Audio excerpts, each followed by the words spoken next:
The Silent Mansion. The Blackwood estate was impressive by anyone's standards. 3 acres of manicured gardens surrounding a modern architectural marvel of glass and stone nestled in the Pacific Palisades. What the property listings wouldn't mention was how the laughter had died within its walls 2 years ago, alongside Eleanor Blackwood. Theodore Blackwood scrolled through emails on his tablet, barely glancing up as Ms. Winters settled into the chair across from his desk. She was the 13th applicant in 7 months. The twins had become something of a legend among the elite nanny agencies of Los Angeles. "Your credentials are impressive," Theodore muttered, his voice flat. "Psychology degree from Stanford, specialization in childhood trauma, references from 3 high-profile families." He finally looked up, his eyes hollow. "But you should know what you're getting into." The others were qualified too. Josephine Winters sat perfectly straight, her curly auburn hair pulled back in a simple bun. At 36, she carried herself with the quiet confidence of someone who knew exactly who she was. "Mr. Blackwood, I'm aware of your situation." The agency was quite transparent about the challenges.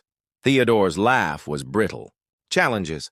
Is that what we're calling it now?" Mrs. Higgins lasted 3 days before Penelope put earthworms in her bed. Mr. Patterson quit when Oliver locked him in the wine cellar for 6 hours. Ms. Rodriguez, she had military training, left. In tears last Tuesday, Josephine didn't flinch. Children in pain express themselves in the ways available to them. "Save the psychology for someone who cares," Theodore said, rubbing his temples. "I need someone who can keep them alive and hopefully educated until they're 18. Their emotional well-being is—" He trailed off, unable to finish. "Their emotional well-being is precisely what determines everything else," Josephine completed softly. Theodore sighed. "The position includes the guest house, full benefits, and a salary that reflects the difficulty." He slid a contract across the desk. "You can start tomorrow. Or you can walk out now. Your choice." "I'll see you tomorrow morning, Mr. Blackwood." Josephine signed the contract without hesitation. The following day, Josephine arrived at 7 carrying only 2 modest suitcases. The housekeeper, Mrs. Daniels, a stoic woman in her 60s who had somehow survived the chaos, showed her to the guest house. The children wake at 7:30. Breakfast is at 8. Mr. Blackwood leaves by 7, returns after 9 most evenings. Mrs. Daniels hesitated. "They're good children, Ms. Winters. Underneath it all—" Josephine nodded. "Most children are." At precisely 8, Josephine entered the main house kitchen. 8-year-old twins Penelope and Oliver sat at the island counter, identical expressions of calculation on their faces. Penelope's dark curls were wild around her face, while Oliver's were cropped short. Both had their father's piercing blue eyes. "Good morning," Josephine said calmly. "I'm Ms. Winters." "We know who you are," Penelope replied. "You're nanny number 13. "Unlucky 13, Oliver added, a smile that didn't reach his eyes crossing his face. Josephine set her bag down. "I don't believe in luck. I believe in choices." "Our choice is to make you leave," Penelope stated matter-of-factly. Josephine took a seat across from them. "That's certainly an option. But before you decide, I'd like to propose something different." "We don't make deals with nannies," Oliver said. "This isn't a deal. It's an observation." Josephine folded her hands. "You both are clearly intelligent, creative, and determined. Those are rare qualities. You've successfully removed 12 professional adults from your home. That takes strategy and coordination." The twins exchanged a quick glance, surprised by this approach.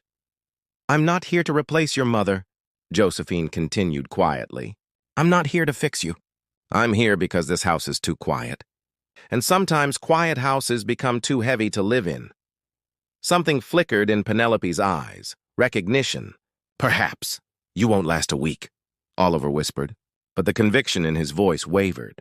Josephine smiled slightly. "Then you have nothing to worry about, do you? Now shall we have breakfast before we discuss the rules, both yours and mine?"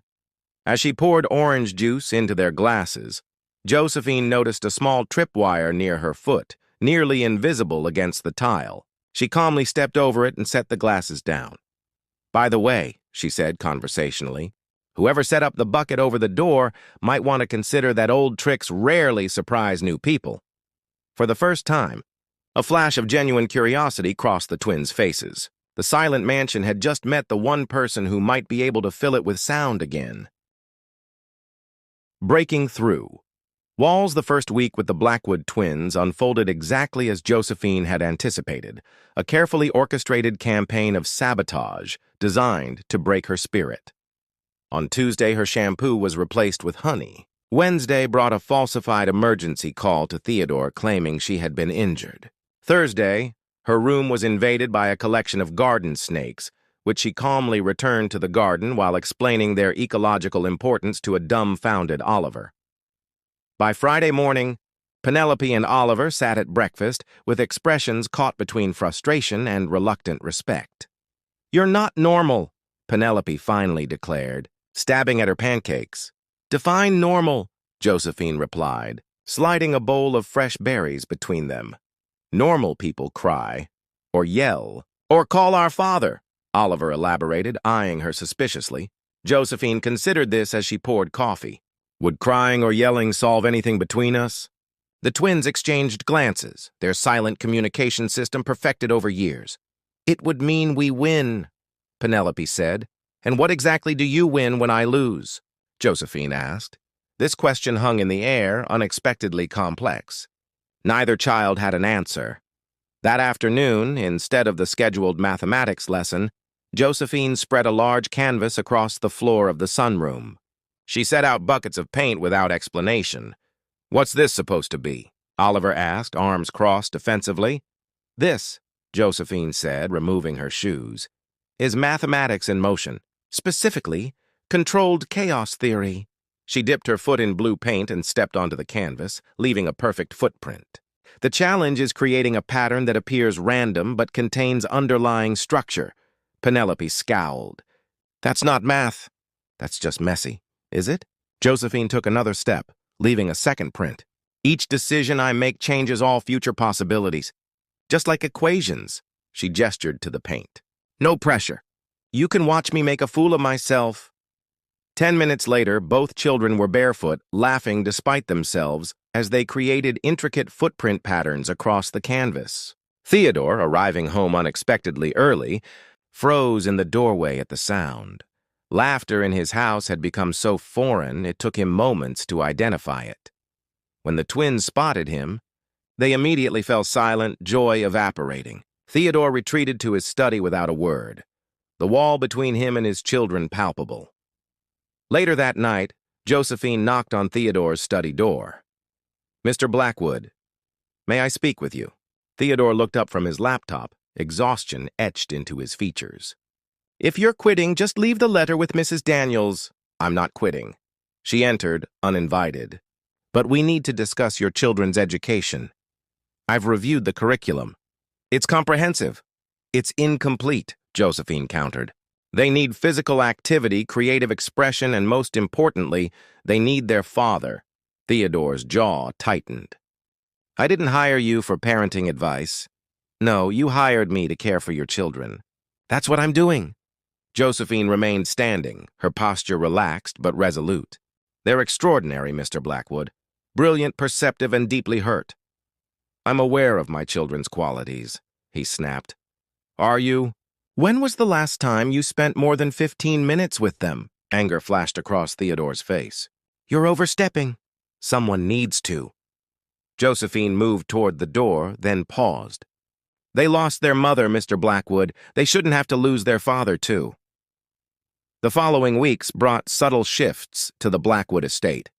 Josephine introduced a reward system based on collaboration rather than competition. The twins' education expanded beyond textbooks to include cooking lessons, fractions and chemistry, gardening, biology and patience, and weekly excursions to museums, tide pools, and botanical gardens. Most revolutionary was Truth Hour. 60 minutes each evening when the children could ask Josephine anything, with the guarantee of an honest answer. It began with test questions. "Have you ever stolen anything?" "Yes, a lipstick when I was 14. I was caught and learned a valuable lesson about consequences." Gradually, the questions deepened. Did you know our mom died? Oliver asked one evening as they sat on the guest house porch. Yes, Josephine answered. I know she had cancer and that it happened very suddenly. Dad doesn't talk about her, Penelope said, her voice small. It's like she never existed. Sometimes, Josephine replied carefully, when people are in great pain, they believe silence protects them. But silence is rarely as protective as we hope. We're not allowed to cry about her, Oliver whispered. Dad gets this look, like he might break. Josephine felt her heart constrict. Everyone deserves to express grief, especially children. That night, she placed 2 journals on each child's pillow with a note. Some truths are easier to write than speak. Your words matter. By the 1-month mark, the children's overt rebellion had transformed into guarded acceptance. No more pranks, no more sabotage. Instead, a tentative partnership formed. Josephine respected their boundaries, and they began to respect hers. What remained unchanged was Theodore's absence, his emotional abandonment casting a long shadow over every breakthrough. Until the night Penelope's screams shattered the pre-dawn silence, her nightmares returning with vicious intensity. Josephine reached her room first, but it was Theodore who appeared seconds later, disheveled and panicked. What happened?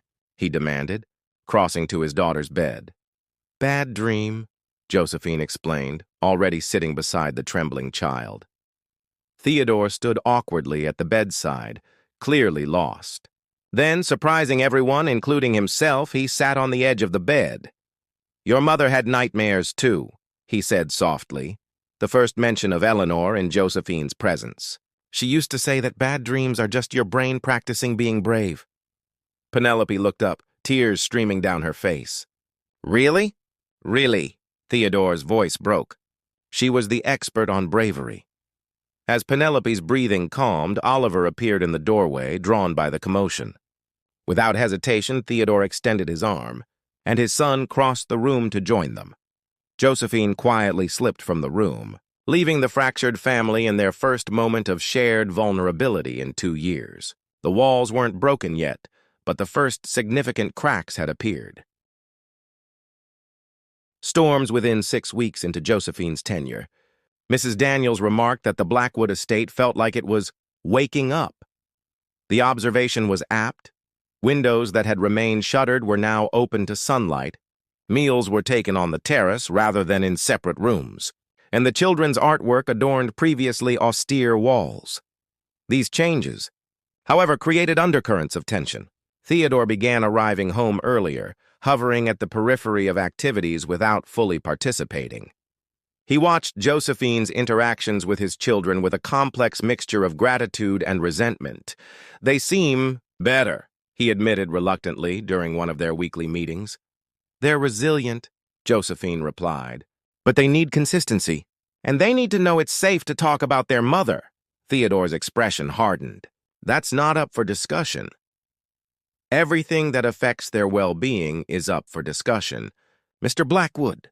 The standoff between them intensified as the children continued to improve under Josephine's care. Penelope, once deliberately destructive, now channeled her energy into detailed sketches that revealed remarkable talent. Oliver, who had retreated into selective mutism with previous nannies, now led elaborate storytelling sessions, creating fantasy worlds where brave children overcame impossible odds.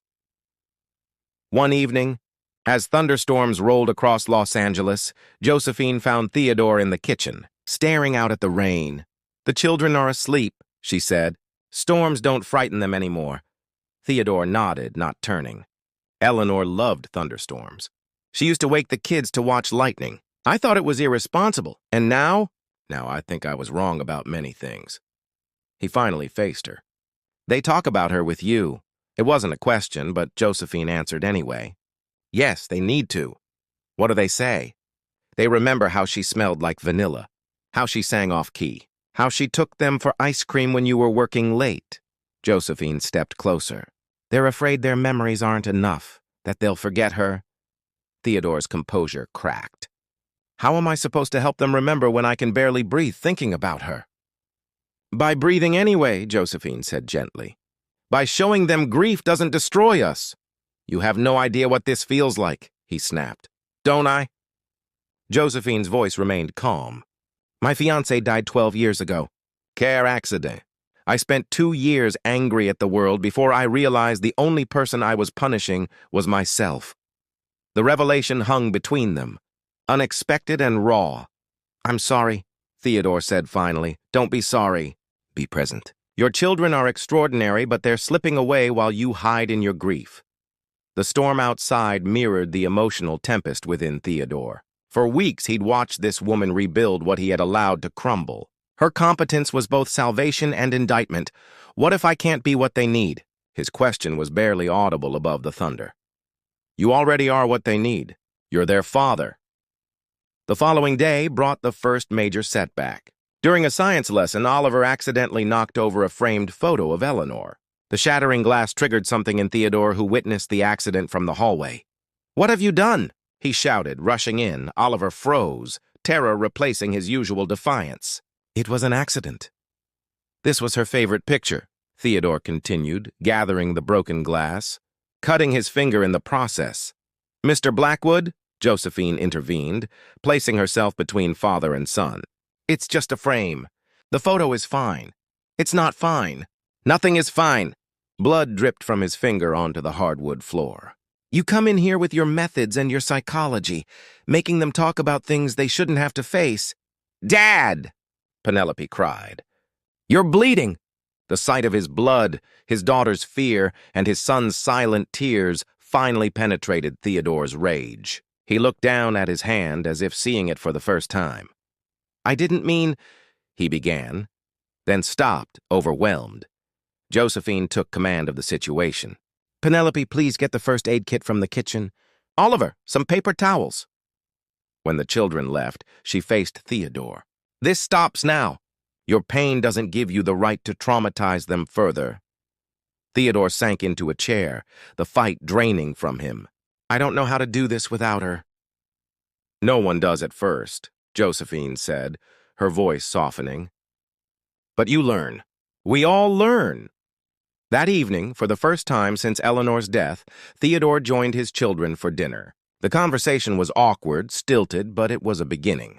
As Josephine observed from the sidelines, she recognized the delicate balance being established. Theodore taking tentative steps toward parenting again. The children cautiously accepting his presence. The real breakthrough came unexpectedly. When Oliver asked, Dad, can you tell us about when you and Mom got married? Theodore froze momentarily, then took a deep breath. She wore blue, not white. Everyone thought she was crazy, but she said white wasn't her color. A small smile formed. She carried sunflowers. They kept dropping petals everywhere. Penelope and Oliver leaned forward, hungry for these details, while Josephine quietly excused herself. This moment belonged to the Blackwoods alone. Later, passing Theodore's study, Josephine noticed the door ajar. Inside, he sat surrounded by photo albums that had been packed away since Eleanor's death. She would be proud of them, Josephine said softly from the doorway. Theodore looked up, eyes red-rimmed but clear. She would be ashamed of me.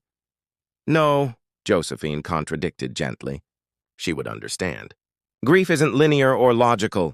Theodore gestured to the chair across from him. I've been unfair to you. You've been in pain. There's a difference. As the storm outside finally passed, leaving the air fresh and renewed, something shifted within the Blackwood household. A recognition that healing, like grief, wasn't a destination but a journey they were finally taking together. The memory box, the attic of the Blackwood estate, had remained sealed since Eleanor's death, a forgotten space housing the physical remnants of a life cut short. Theodore had instructed the movers to place her belongings there during those first raw weeks, unable to face sorting through them, but equally unable to discard anything that had been hers. 2 months into Josephine's tenure, a persistent leak in Oliver's ceiling necessitated an attic inspection.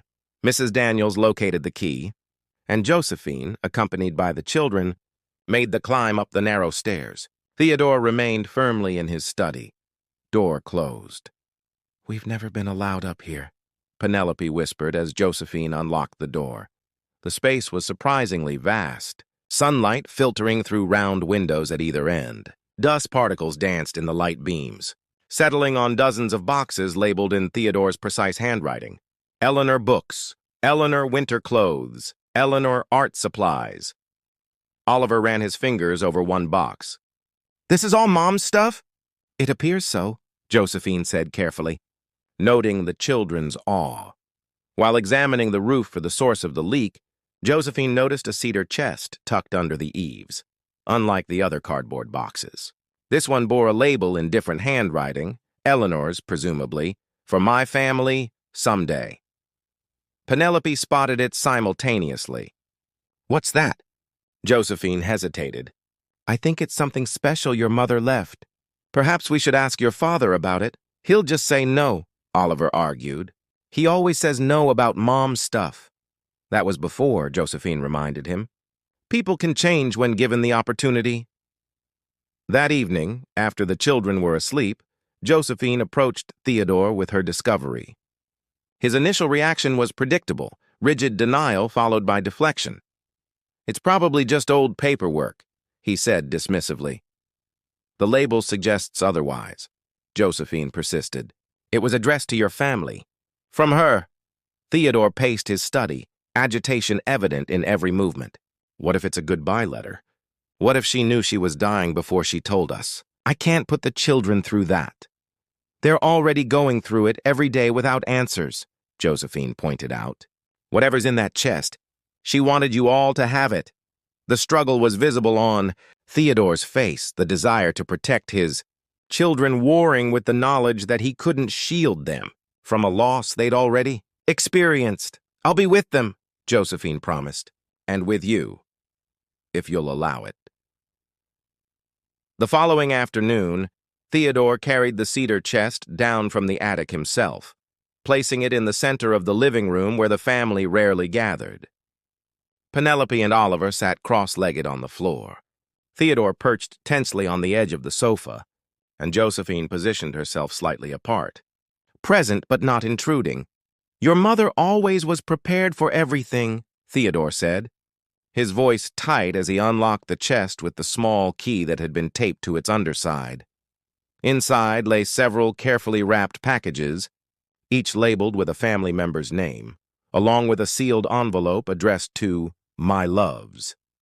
Theodore opened the letter with trembling hands, then cleared his throat. "If you're reading this, something has happened that took me away from you too soon. I'm so sorry for that. Please know that leaving you was never part of my plan.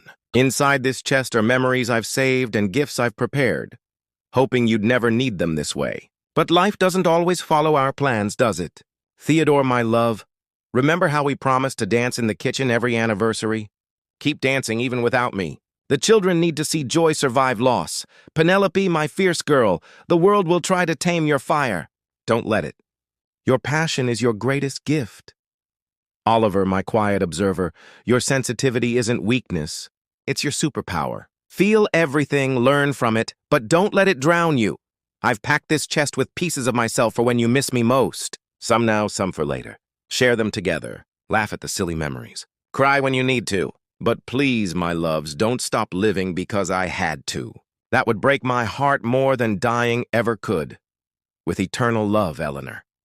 Silence filled the room, broken only by Theodore's ragged breathing. Penelope moved first, reaching for a package with her name. Inside was a jewelry box containing Eleanor's charm bracelet and a note explaining each charm's significance.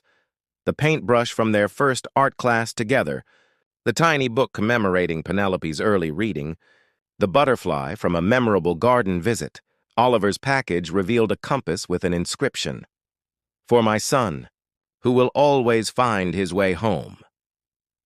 Accompanying it was a journal filled with Eleanor's observations about him from infancy onward.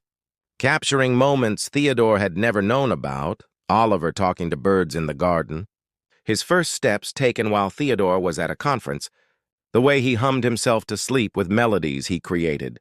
Theodore's parcel was the largest. Albums Eleanor had created chronicling their life together, along with letters dated for future anniversaries. He would now spend alone, The final package was addressed to the Blackwood family and contained dozens of small envelopes labeled for specific occasions. When Oliver graduates, for Penelope's first heartbreak, when you feel you're forgetting my face, for Theodore, when the silence becomes too loud. As the afternoon light shifted to evening, the Blackwoods remained surrounded by Eleanor's foresight and love. They cried together, laughed at photographs they'd forgotten existed, and began the messy, painful process of remembering Eleanor not just as someone they'd lost, but as someone who had lived vibrantly and loved them enough to prepare for her absence. Josephine observed the transformation with quiet satisfaction, knowing her role was shifting. The family that had been fractured was finding its new form, different from before, forever changed, but whole in a new way. Later that night, as Josephine prepared tea in the kitchen, Theodore appeared, his face showing the exhaustion of emotional catharsis. "Thank you," he said simply, "for pushing when I needed to be pushed.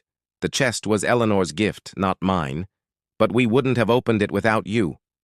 Theodore studied her with new understanding. "You never intended to stay permanently, did you?" Josephine smiled softly. "My job has always been to work myself out of a job, Mr. Blackwood. The best caregivers become unnecessary." "Theodore," he corrected, "after today, I think we've moved beyond formalities."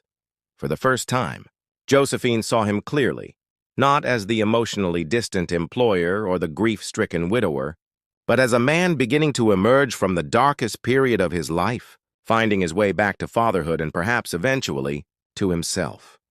"The children will still need guidance," she noted. "Yes," he agreed, "but perhaps we all do." As they stood in the kitchen that had once again become the heart of the home, something unspoken passed between them. Not romance, but mutual respect and the recognition of shared purpose. The Blackwood family was healing, and in bearing witness to that healing, Josephine too found a measure of peace for her own past losses. New Foundation's spring arrived at the Blackwood estate, bringing with it a metaphorical rebirth that mirrored the literal one occurring in the gardens. 6 months had passed since Josephine first walked through the front door, and the transformation was evident in every corner of the household. The most profound change was in Theodore, who had gradually reclaimed his role as father. He now left work at reasonable hours, coached Oliver's newly joined soccer team, and sat patiently through Penelope's elaborate art presentations.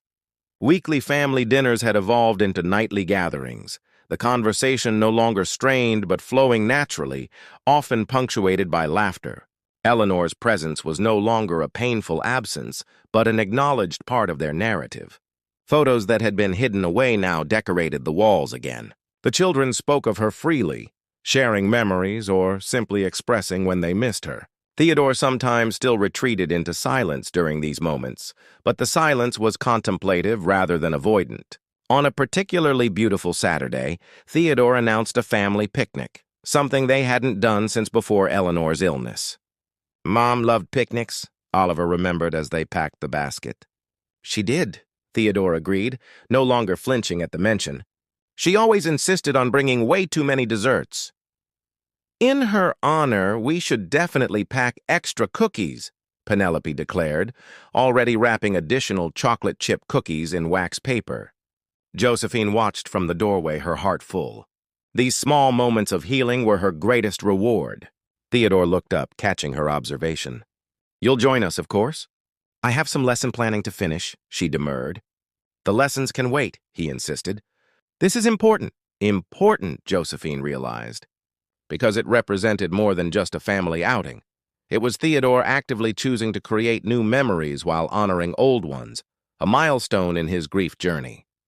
At the park, beneath a sprawling oak tree, Theodore spread the blanket while the children raced to the playground. Sitting beside Josephine, he watched his children with newfound contentment. "I've been thinking about Eleanor's letter," he said. "About not stopping living?"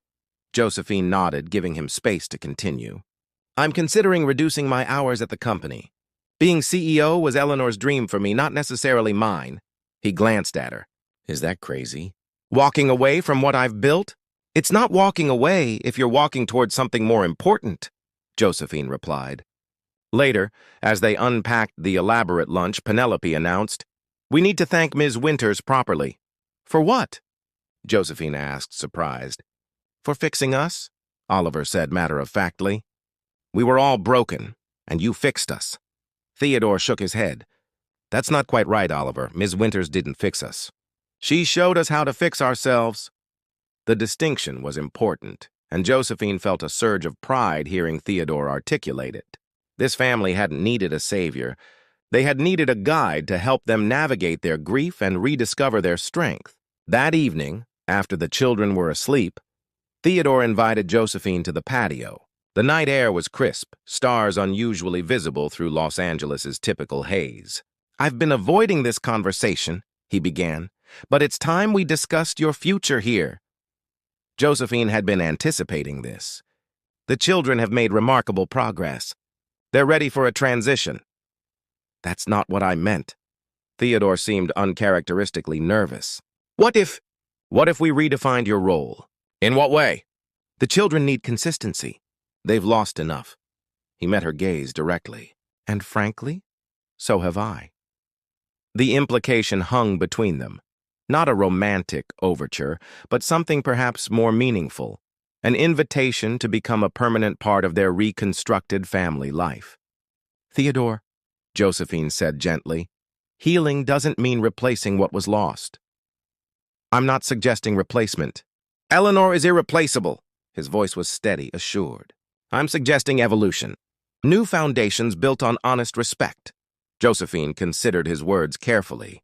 She had always maintained professional boundaries, moving from family to family as needed. But the Blackwoods had become something different, a transformation that had changed her as much as them. "I would need to maintain some independence," she said finally. "My work with other families is important to me." "Of course." Relief flooded his features. "We can convert the East Wing into a proper apartment. You'd have your own entrance, complete privacy when you need it."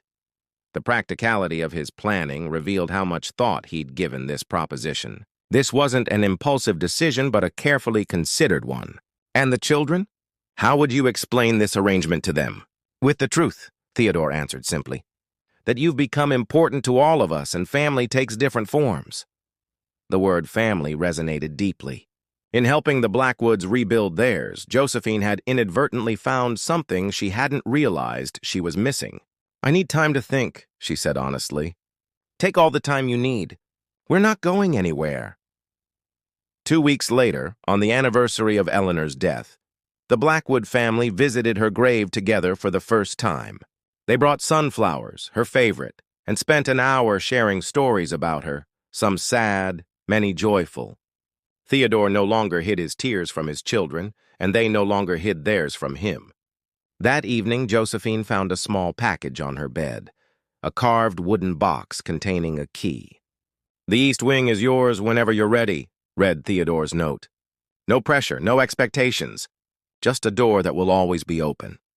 Standing at her window, watching the Blackwood children playing in the garden below, Penelope teaching Oliver a cartwheel while Theodore cheered them on, Josephine made her decision. Some assignments became more than jobs. Some broken families needed more than temporary fixes. And sometimes, the fearless woman who walked in needed a home as much as they needed her. The following morning, Josephine moved her belongings into the East Wing, placing the carved box on her new mantelpiece. A reminder that healing was never about forgetting the past, but about building a future where joy and sorrow could coexist, where broken hearts could mend into something different but equally whole. The Blackwood estate, once silent with grief, now echoed with the sounds of a family finding its way forward, not despite their loss, but carrying it with them, transformed by both the pain and the love that had survived it.